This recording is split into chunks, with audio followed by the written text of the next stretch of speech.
આજે આપણે બનાવીશું ગુણકારી એવું વરિયાળીનું ઇન્સ્ટન્ટ શરબત જે 2 જ મિનિટમાં બની જશે, કોઈપણ જાતની ચાસણી કર્યા વગર.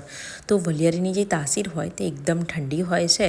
તો ચાલો ઉનાળા માટે સ્પેશિયલ વરિયાળીનું શરબત. 1 વાડકી વરિયાળી લેવાની છે, કોઈપણ 1 વાડકીનું માપ સેટ કરવાનું છે. વરિયાળીને 1 થી 2 મિનિટ જેવું શેકવાનું છે, સાથે 3 થી 4 ઇલાયચી પણ એડ કરી દેવાની છે. વરિયાળી ઠંડી થઈ જાય એટલે મિક્સરમાં એડ કરી દો. એની સાથે તમારે એ જ વાડકીના માપથી 2 વાડકી સાકર કાં તો પછી ખાંડ લેવાની છે. થોડાક મરી 3 થી 4 નંગ એડ કર્યા છે. હવે સરસ એનો પાવડર તૈયાર કરી લો.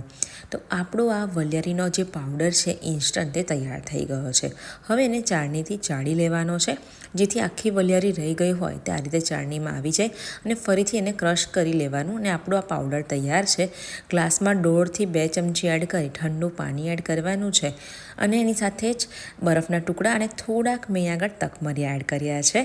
તો એકદમ સરસ મજાનો વરિયાળી શરબત તૈયાર થઈ ગયો છે. તો તમે પણ હવે ઉનાળામાં આ શરબત ચોક્કસથી બનાવજો. વિડીયો ગમ્યો હોય તો લાઇક કરજો, શેર કરજો અને હા, ગુજરાતી કિચન યુટ્યુબ ચેનલને સબસ્ક્રાઈબ કરવાનું બિલકુલ ના ભૂલતા.